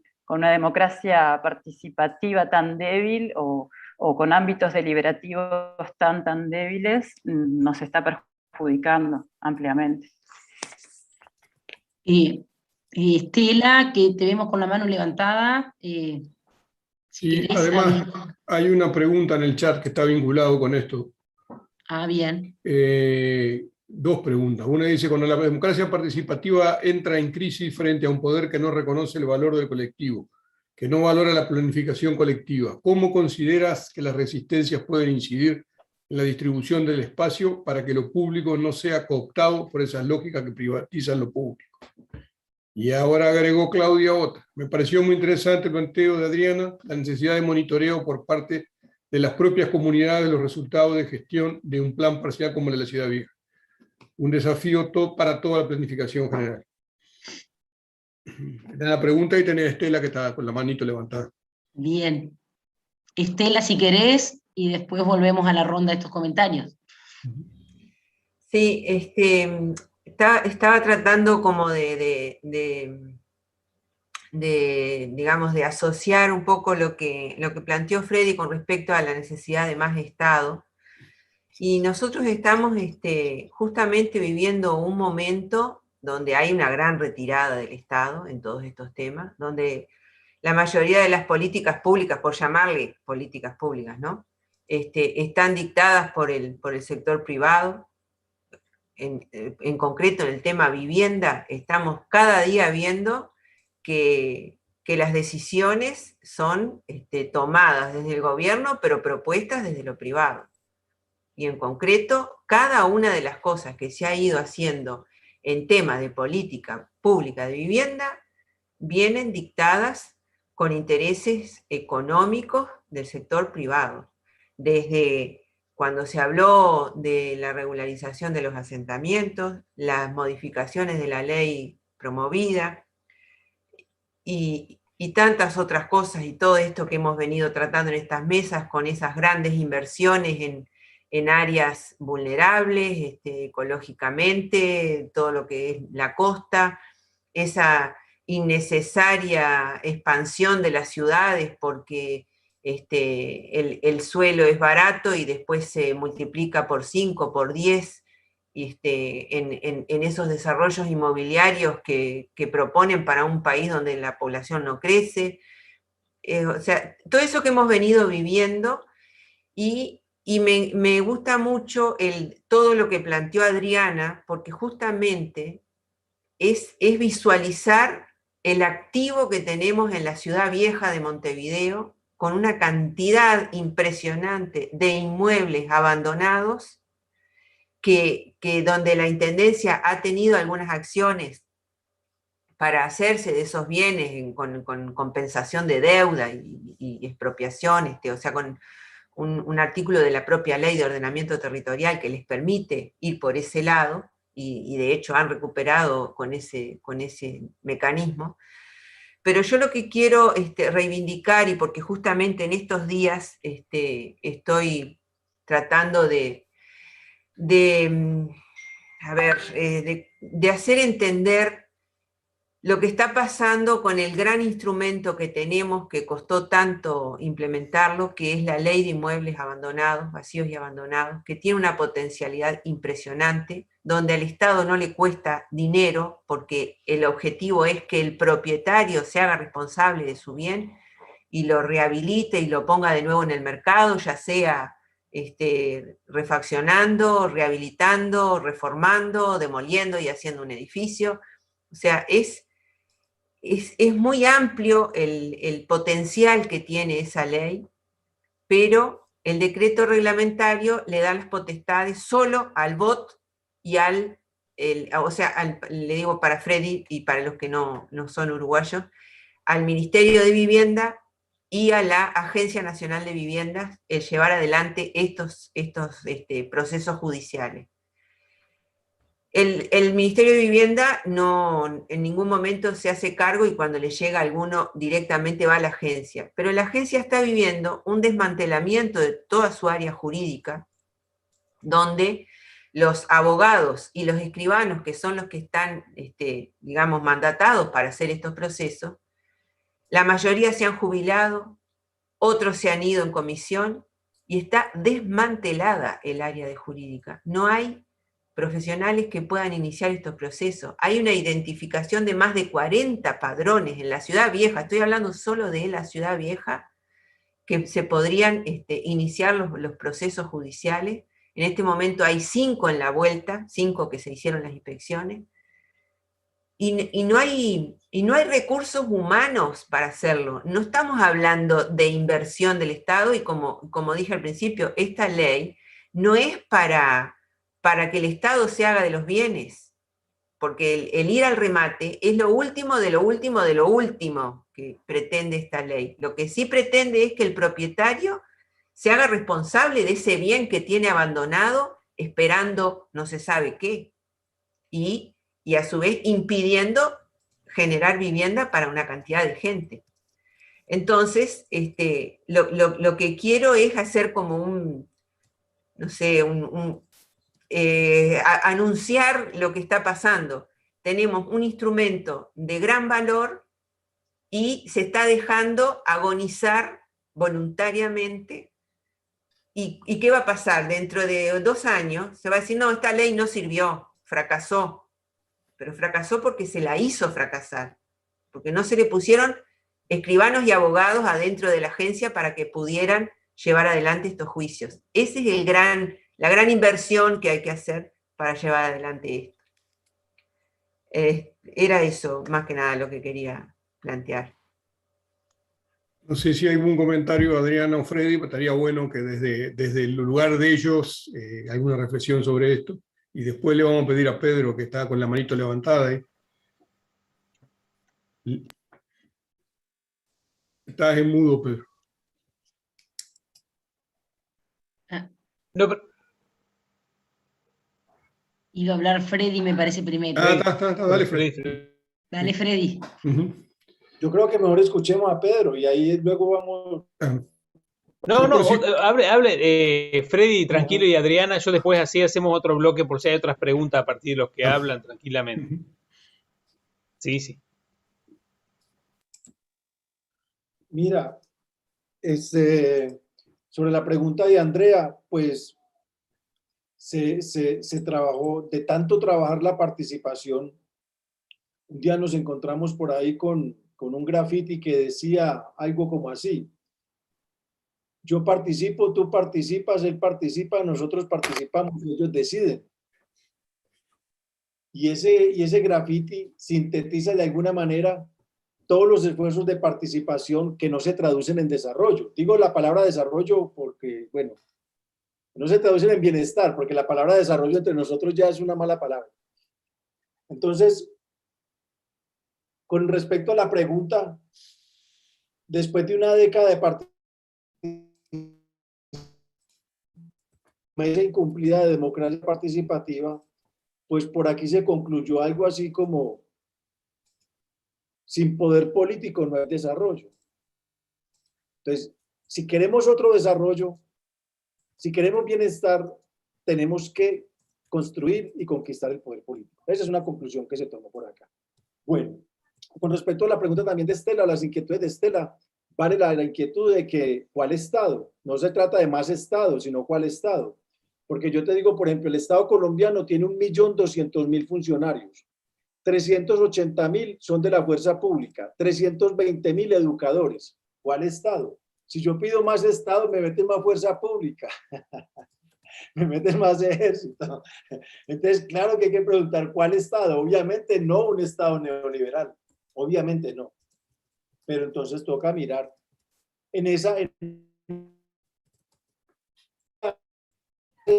los Estados, toca como ir mirando qué sentido le damos hoy. Pero como les digo, mi sentido es, sobre todo, presupuesto, sobre todo dinero. Bueno, quería decir eso solamente.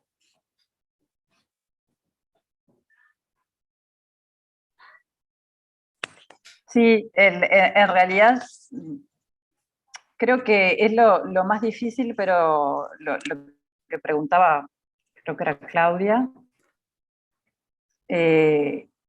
la cuestión de decir, bueno, ¿cómo trabajamos de ahora en más? Y bueno, acá todos los amigos y colegas participativos que andan en esta vuelta, que hay un núcleo duro ahí en Salto, lo saben, ¿cómo trabajamos sobre todo para reforzar que las formas locales de organización y las formas locales de, digamos, hacer las cosas, hacer, en este caso, ciudad, construir bienestar, construir solidaridad, construir, bueno, toda una serie de dar respuesta a toda una serie de necesidades. ¿Cómo hacemos para que esas formas pasen a ser parte de no solo el momento de la planificación, sino sobre todo el momento de la después? Y claro, uno podría decir, bueno, pero para eso hicimos todo este gran esfuerzo de descentralizar, tener municipios, tener concejales, porque después no todo el mundo quiere estar en la cosa todos los días y no sé qué, no sé cuánto. Pero en realidad lo que estamos diciendo es, bueno, no complejizar más esa forma de descentralización, que además, como decía Freddy, si no le damos poder, en definitiva es un poco letra muerta, ¿no? Y la verdad que lo que hemos nosotros pasado en Uruguay con los municipios ha sido realmente, yo creo, frustrante. No obstante, el crecimiento del rol de los municipios y a veces, y en este momento, por ejemplo, una nueva gran explosión del rol de los municipios, ¿no? Digamos, en alguna medida, por lo que contaba Estela, de una diferencia tan grande entre el nivel nacional,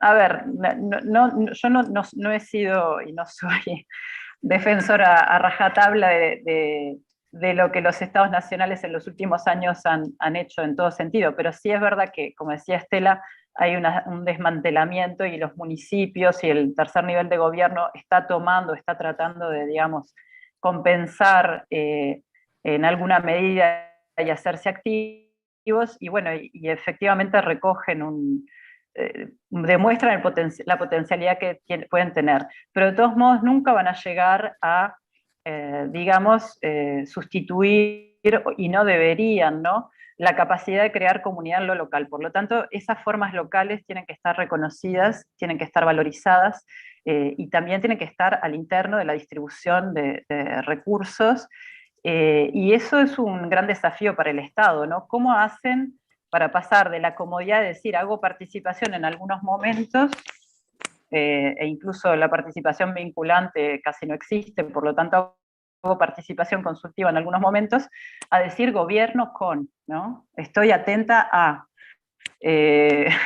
tengo momentos de hacer crecer, porque incluso esas respuestas, como decíamos ahora con la crisis, ¿no?, esas respuestas que son mismo de la autoorganización espontánea, ¿no? ¿Cómo hago para fortalecer tal cosa, ¿no? Entonces, es lo que se dice también, los gobiernos a veces están para cuestiones estructurales, para mantener algunas cuestiones, y no siempre tienen que tener la responsabilidad final, digamos, de gobernar en lo local, sino que tendrían que tener formas mayormente diversificadas, de interlocuir constantemente con lo que está pasando, foros locales, lo que sea. En la planificación hay formas, ¿no?, de gestión. Hay muchas formas, sobre todo en temas más de recursos naturales, contratos de río, áreas protegidas, que tampoco es que funcionan tan bien. Desde el punto de vista urbano hay contratos de barrio, qué sé yo, creo que mañana nos va a hablar el amigo de Rosario, decía conferencias de barrio o algo de eso, o sea, como que hay figuras, digamos, de gestión colaborativa. Se podrían estudiar algunas de esas, tal vez, para en Uruguay pasar de la planificación consultiva en algunos momentos a la implementación y la cogestión, digamos, en el tiempo, que aplicara toda esa discusión y que implementara toda esa discusión, también con algo que en Uruguay tampoco es muy común, y es asociar a la planificación territorial programas, ¿no? Programas variados con los cuales apoyar la implementación de acciones concretas, ¿no? Entonces, bueno, creo que esas dos cuestiones tienen como que irse desarrollando un poquito más. Bueno, ahora sí, Pedro. Después tenemos a Osvaldo, que levantó la mano también. Bien, bueno, hola, buenas noches. Y agradecer a Freddy y también a Adriana y a todas y todos los que están acá acompañando.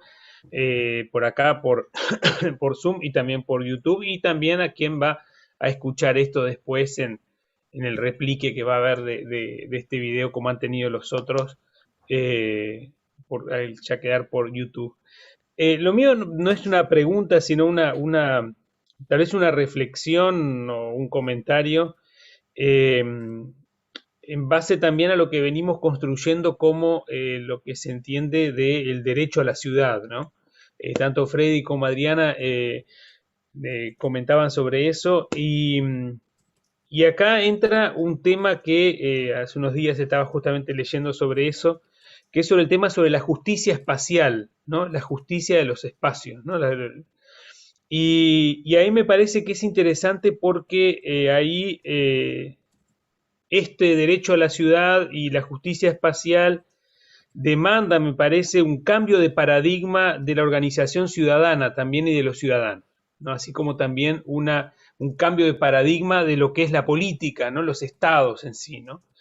Estamos en este momento en una dinámica, me parece, de pensar, o más que pensar, de entender las ciudades de un movimiento de privatización, ¿no? Y de corporativo, y no desde la ciudadanía. Por lo tanto, los paradigmas que están puestos para pensar la justicia social, lo que sería la justicia social, no es tal, sino que es de un usufructo de los espacios que están quedando en determinados, por lo menos acá, ¿no? Lo que estamos discutiendo sobre el derecho a la ciudad, ¿no? La cuestión de la costa, donde el uso que se hace es justamente en nombre de un paradigma de bienestar pensado desde el Estado, que el Estado supone, ¿no? O más que el Estado, mejor sería los gobiernos suponen que es lo mejor para el ciudadano sin consultar a los ciudadanos. Por lo tanto, no se ejerce la justicia espacial, ¿no? O sea, el uso, y en el uso la apropiación, ¿no? Y en esto justamente hay un punto acá que es interesante, que entra el tema, y lo que discutíamos en la mesa la mesa pasada, es cómo esto interfiere en una máscara que esconde el derecho a la ciudad, que es el hecho de ofertar mano de obra. Entonces yo hago obras porque eso da mano de obra, pero el costo ecológico ambiental, de justicia espacial, ¿no? El costo del sentido de lo que es el ambiente de ciudad, queda totalmente por fuera, no entra en la evaluación, ¿no? O sea, es el trabajo directo, concreto, específico, que muchas veces no es del local, sino que muchas veces ya viene, ¿no? A otra cuestión también, es un trabajo que viene ya en un contrato firmado, donde viene ya un paquete vendido, ¿no? Tipo,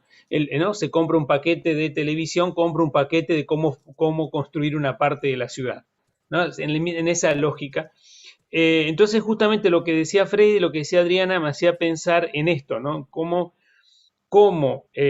organización de ciudadanos y de ciudadanas, se puede justamente poner en discusión, y tal vez mañana la mesa también trabaje eso, otro paradigma de derecho a la ciudad, ¿no? De ahí que esté la cuestión del derecho a la ciudad, un paradigma de justicia espacial, ¿no? Y ahí en justicia espacial, y cierro con esto, entra todo esto, lo de hablábamos la otra semana, justamente los espacios dentro de la ciudad que se pueden utilizar, donde donde se puede justamente dar trabajo, mano de obra, trabajo genuino, ¿no? Donde también el entorno a esos lugares dentro de la ciudad permiten que no exista la gentrificación, sino que lo que se hace es la democratización y valorización de espacios. Ahí está la cuestión de la justicia espacial.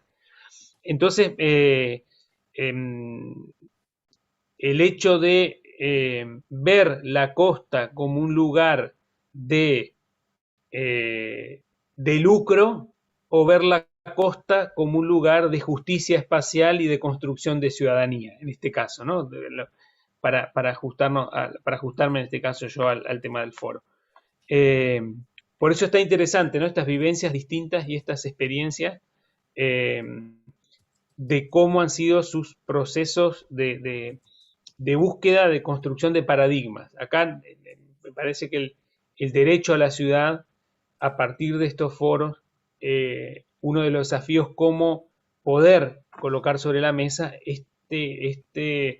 esta idea de paradigma. Adriana hablaba eso, ¿no? Un poco, propuestas de paradigmas del cual Uruguay muchas veces no está muy acostumbrado, y menos todavía en el interior, ¿no? Donde estas participaciones con estos ejercicios, sí para algunas cosas, pero para el hecho de ciudad es bastante extraño, ¿no? Bastante poco usual, diríamos poquísimo, ¿no? Porque el presupuesto participativo que tiene, que se usa acá, es un presupuesto participativo que lleva en consideración quién tiene más votos, por decir una forma, pero no quién trabaja con ámbito en el sentido de la justicia espacial, por ejemplo, ¿no? Entonces, es un poco que se va de la idea aquella del presupuesto participativo que nace en aquellas propuestas de Porto Alegre junto con el Foro Mundial Social, ¿no? Se deslinda un poco de eso y entra en una cuestión más ejecutiva, más en lógica de privatización hasta del propio presupuesto participativo. Pero estoy colocando eso como reflexión a partir de lo que Freddy y Adriana y algunas de las preguntas estaban colocando, y agradecerles nuevamente. Gracias, Pedro. Osvaldo, le damos la última y después pedimos a Adriana y a Freddy que hagan algún cierre, porque no se olviden que mañana a 18:30 en el mismo canal estaremos con otra transmisión y hay que ir a recargar, y si no vamos a tener una sobredosis de Zoom. Dale, Osvaldo. Sí, no, podría obviar la intervención también, porque de alguna manera levanté la mano y después la bajé, porque entre la intervención de Freddy, Estela, Freddy, Adriana y después Pedro, redondeando, iban para el mismo lado que iba yo. Simplemente dos cosas. Nosotros hemos hecho mucho foco en las formas del Estado y en qué manera es necesario más y mejor Estado, de alguna manera, pero fundamentalmente hablamos de formas de gobierno en particular, ¿no? Más que de Estado, en relación a la toma de decisión, en relación al construir la ciudad, ¿no? Nosotros estamos hablando de proyectos, por ejemplo, en el caso de Paysandú y Salto, o algunas acciones a nivel de otros lugares, que son un pacto entre dos, que es los promotores, por ejemplo, y los gobiernos de turno, ¿no? Y la ciudadanía y el colectivo queda de lado, debiendo ser parte de la toma de decisiones y de ese gobierno, digamos, entre comillas, ¿no? Entonces, la pregunta no, pero era indagar de qué manera, por ejemplo, en el caso de Paysandú y a través de las experiencias concretas de los expositores, cuáles son esas herramientas que nos permiten generar bases sustanciales para incidir en las tomas de decisión a través de la base misma, ¿no? De acuerdos y pactos ciudadanos que de alguna manera redundan en acciones sobre el gobierno, que en definitiva que toma las decisiones. Por supuesto, teniendo como marco general y de referencia nuestro Estado, que de alguna manera es lo que nos permite actuar, ¿no? Pero el Estado por sí no resuelve nada, ya lo hemos visto sistemáticamente, ¿no? Y por más instrumentos, la referencia que hacía Estela era clarísima, ¿no? Tenemos una herramienta fundamental para poder desarrollar, y si el mismo tomador de decisión o gobierno de turno no la utiliza, por más que estén ahí, son letra muerta, ¿no? Entonces, de alguna manera es eso, construir de alguna manera herramientas y pactos que nos permitan desde la ciudadanía construir procesos de gobierno genuino, ¿no? Pero nada, iba por ahí un poco la cosa. Bien, entonces ahora Adriana y Freddy no están obligados. Si quieren hacer el último minuto de fama, y bueno, si no, lo vamos cerrando.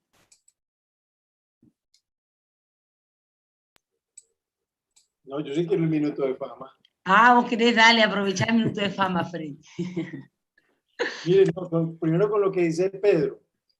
Pedro, yo creo que eso de la justicia espacial, a nosotros acá no lo había nombrado así, pero sí deviene, por ejemplo, como prioridad, porque es que precisamente la nueva espacialidad capitalista, no solo en escala estatal, sino en escala urbana, nos está sacando en este caso, nos está sacando de la ciudad.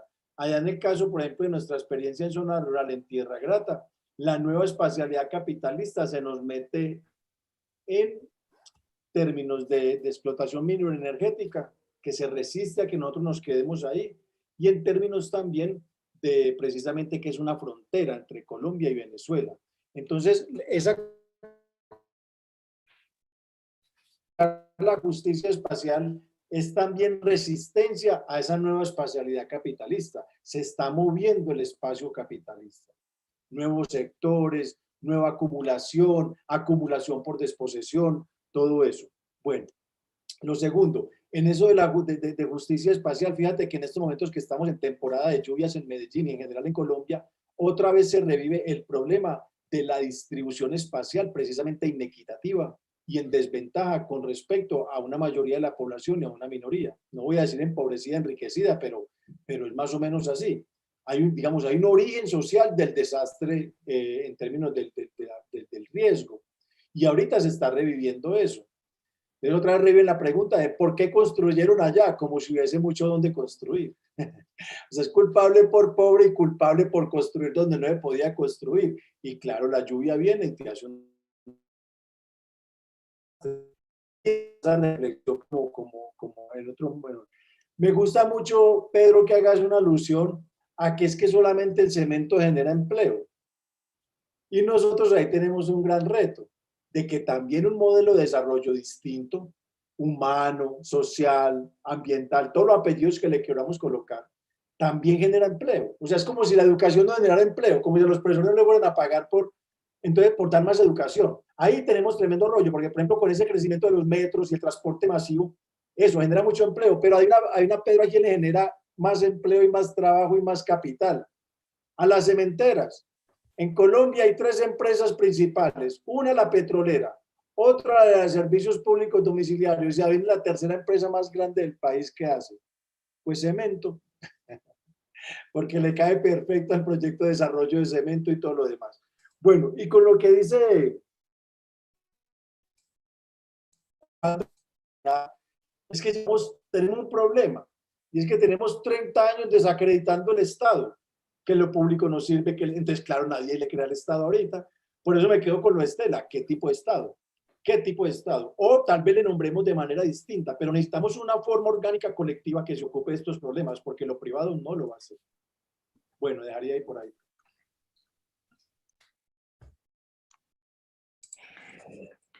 Bueno, yo antes que nada les agradezco a todos porque la verdad que vengo siguiendo los foros y son interesantísimos, así que me parece que hay que seguir en el debate. El tema y acá estoy un poco con lo que estaba diciendo Freddy al final, ¿no?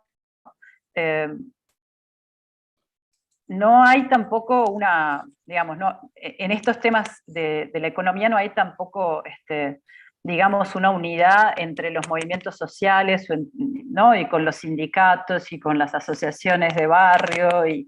Entonces, claro, esto es muy difícil porque nosotros estamos, y esto es bastante histórico, ¿no? Se está tratando de volver digamos, a pensar en cómo dialogar entre el Estado y los demás actores sociales, cuando en los últimos años lo que ha pasado es que muchos de estos actores sociales han obtenido, negociando bilateralmente con el Estado, digamos, lo que necesitaban en sus reivindicaciones, ¿no?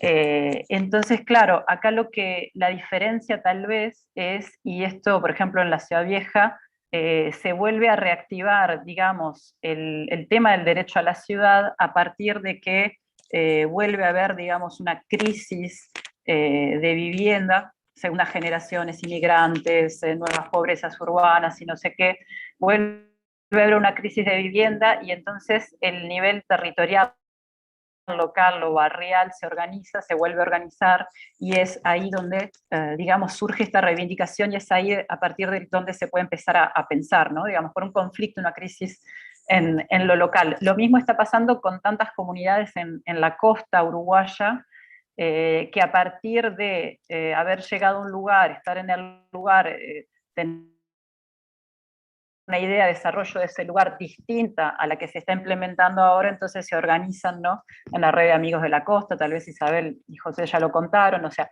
se organizan y a partir de eso, del territorio, empiezan a oponerse y no sé qué.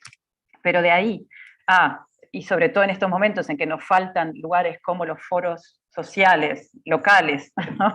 Ni siquiera estoy hablando de los foros sociales mundiales, en un momento en el que nos están faltando lugares en los que unir todas esas distintas luchas. En alguna medida ahora, por ejemplo, en la Ciudad Vieja se está dando que el sindicato portuario, con esto de la privatización del puerto, que Freddy tal vez no sepa, y los otros colegas, pero bueno, se acaba de firmar una concesión de 80 años, un disparate, a una gran empresa internacional. En alguna medida hay sindicatos que se están acercando a esta lucha del derecho a la ciudad, y bueno, y hay peleas que se están, y batallas que se están unificando. Se invitó gente de la red de economía solidaria también para que se acercara a lo territorial. O sea, es una cuestión que espontáneamente no va a suceder, la unión de las batallas de los distintos movimientos sociales, y lo que es importante, creo, en este periodo es tratar de eso, de construir también a nivel territorial modelos alternativos, que estamos careciendo de modelos de desarrollo territorial alternativos. Estela decía que no hay abogados. Yo lo que me cuesta muchísimo encontrar es economistas que trabajen no en el desarrollo local, porque bueno, el desarrollo local trató en alguna medida, pero claramente ha sido muy combatido, pero por ejemplo en el desarrollo urbano, me estoy juntando con gente de extensión de ciencias económicas y hay como esos vacíos, ¿no? O sea, en el desarrollo urbano local alternativo, en el reapropiarnos, por eso digo, de esto que decíamos, ¿no?, de la diversidad y de la riqueza, que nosotros mismos producimos riqueza en el sentido justamente de nuestras demandas y nuestra capacidad de satisfacer las demandas, y no pensar solo. También lo otro difícil cuando uno habla con el gobierno es decir, bueno, no, pero ¿cómo vamos a pensar en abrir talleres, si no sé qué, si necesitaríamos un cierto tipo de producción y una cantidad de producción que la demanda local de un barrio no te la puede dar, ¿no? Y así mueren los zapateros, mueren los artes, muere todo lo que es local, ¿no? Entonces, bueno, creo que empezar a territorializar también el desafío para los movimientos sociales, los sindicatos, volver a hablar de los rubros de la economía y de cómo esos rubros son dependientes, ¿no? Y están precarizando el trabajo, y cómo reactivar otras economías en el territorio y otros intercambios desde los cuidados hasta lo cultural, lo social, etcétera, etcétera. Creo que esa es una discusión y un debe que nos debemos y que se deben todas las fuerzas políticas, todas no, pero por lo menos algunas que nos interesan. Pero se la deben absolutamente, y si no partimos de eso para las próximas elecciones, creo que nos pasan por arriba. Y lamentablemente en estos momentos, Estela estaba como muy angustiada. Yo no sé, bueno, ahora se están haciendo nuevos planes en Ciudad Vieja. Yo no sé si esto está en la agenda. A mí me parece que en la agenda sigue estando que vengan grandes inversores para hacer grandes desarrollos. Entonces, bueno, esas son cosas que la universidad puede poner arriba de la mesa, los movimientos sociales pueden poner arriba de la mesa, pero necesitamos estudiar, experimentar otras formas y estar unidos, porque no hay otra manera, me parece a mí. Y Erika, no sé si está, pero hablando el otro día, claro, no es solo tener una o dos experiencias, sino de tratar de unir las varias experiencias, que hay muchas más de las que pensamos, en alguna forma de desarrollo territorial un poquito más orgánico, y bueno, y construir nosotros la alternativa, porque no va a venir en estos momentos, yo creo, desde el Estado. Así que bueno, por ahí tenemos igual una situación muy distinta a la de Colombia, ¿no? Y a la de otros países. Nosotros a veces nuestro Estado nos agobia, pero bueno, por ahí vamos. Bien, bueno, Adriana y Freddy, gracias. Sabía que iban a aprovechar muy bien el minuto de fama. Gracias por el tiempo, por la preparación, por el intercambio también, a los que y las que estuvieron hasta ahora. Y bueno, ¿no? La idea del foro es esto, ¿no? Es generar como este espacio de intercambio. Bueno, y algunas ideas que capaz nos llevamos para seguir mañana y en próximas instancias. Creo que acá queda como bastante claro, y a pesar de las diferencias hay como cuestiones que quedan, ¿no? Como muy, muy precisas, ¿no? El derecho a la ciudad es un campo de disputa, disputa por la distribución del poder, disputa por, ¿no? La justicia, ¿sí? Espacial, ¿sí? Es disputa, es conflicto, ¿no? Y en ese sentido, todos tenemos, ¿no? Distintos lugares y roles, ¿no? Y en ese sentido también implica repensar el paradigma desde el cual pensamos el Estado, ¿sí? No el enemigo, ¿no? Y también eso nos abre todo otro debate. ¿Qué es el Estado y quiénes, ¿no? Somos el Estado, ¿no? Y desde ese lugar también nos genera automáticamente otra responsabilidad, también como ciudadanos, como ciudadanas, ¿no? Entonces, no es ¿no? solamente pensarlo desde a quién le toca, sino pensarlo más en relación. Frey también algo de esto compartía y colocábamos acá. Pensar también, ¿no? Cómo pasar, ¿sí? De la participación a la toma de decisión en la ejecución. ¿Sí? Eso también es algo que quedó claramente planteado, ¿no? En todas las experiencias, y creo que las experiencias que han sido, ¿no? exitosas transitaron por esos procesos. ¿Sí? Desde la participación, la reivindicación, colocando esto también que implica el reconocimiento de distintas formas organizativas, ¿no? El reconocimiento de que con la normativa, ¿sí? No se garantiza, ¿no? el ejercicio del derecho de la ciudad, pero sí es necesario para poder hacerlo, y es parte de, ¿no? Entonces, en estos procesos creo que también, ¿no? recuperar justamente la ciudad desde las prácticas, ¿no? Ustedes lo planteaban, colaborativas, cooperativas, que ya están, que existen, ¿no? Y que muchas veces lo que hacen es que no se ven, ¿no? No se reconocen, es parte también de la construcción de ese Estado, ¿no? Esto de redefinir también el rol ciudadano implica redefinir también el lugar que ocupamos en el Estado, y en esta parte también de que somos Estado junto con, ¿sí? otros actores que en algún momento determinado asumen el gobierno, ¿no? nacional o departamental. ¿No? Digo, en eso también, ¿no? reivindicar un poco esta idea, ¿sí? del gobierno con, ¿no? y pensar ¿no? este reconocimiento como nuevas modalidades también de ser y de hacer, ¿no? el Estado, y en ese sentido también los actores que participamos en el derecho a la ciudad, ¿no? que no es más ni menos que el lugar donde vivimos, ¿no? y eso también refleja las cosas que creemos, los servicios que valoramos, ¿sí? los estilos de vida, los espacios, ¿sí? las culturas, ahí convergen, ¿no? nuestra vida. Entonces, con esto y mucho más, seguro, volvemos mañana. Sí, Estela también quiere volver a agradecer, y bueno, junto con nosotros nos sumamos a esos agradecimientos. Nos vemos mañana con Óscar Bravos y Rodrigo Hidalgo como panelistas. Nos van a compartir sus experiencias de Rosario, Argentina, y de Chile también, con una mirada también a escala regional, de qué nos ha dejado, ¿no? Estos, ¿no? 30 años, 40 años, sí, de un modelo imperante, pero que también ha posibilitado la emergencia de distintas formas de resistencia que están presentes y que son alternativas posibles, sostenibles, inclusivas, en fin. Bueno, muchas gracias y nos vemos mañana. Muchas gracias.